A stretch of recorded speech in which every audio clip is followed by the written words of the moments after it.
In today's video, I'm going to teach you how to access your reports in Pinterest Reports and Violations Center. If you've ever reported content on Pinterest and wanted to check what happened next, or if you need to review any active enforcement decisions connected to your account, this is where you can do it. The process is straightforward, and I'll walk you through it in a clear and simple way, so you can follow along whether you're using the Pinterest app or the website.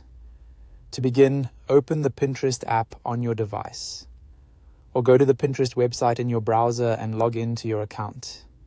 Make sure you're signed into the correct account before moving forward, especially if you manage more than one profile.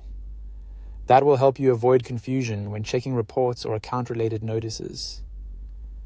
Once you're logged in, go to your profile by tapping or clicking the profile icon.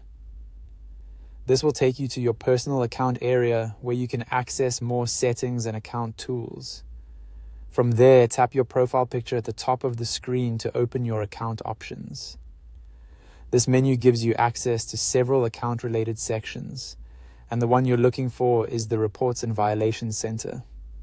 Select Reports and Violations Center from the menu. This section is designed to help you monitor actions related to content you've reported, as well as any moderation or enforcement activity affecting your account. It's a useful place to check if you're waiting for an update, reviewing a decision, or simply trying to understand the current status of a report.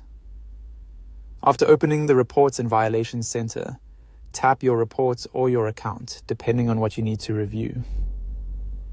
If you choose your reports, you'll be able to check the status of items you previously flagged. This is helpful for tracking whether Pinterest has reviewed the content and what action, if any, was taken.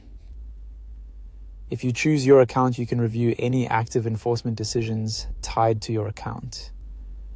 This can include restrictions, warnings, or other important account-related updates. Take a moment to read the details carefully so you understand what the status means and whether any further action is needed from you. And that's it.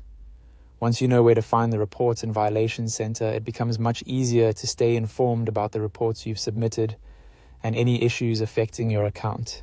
Thanks for watching, and I'll see you in the next video.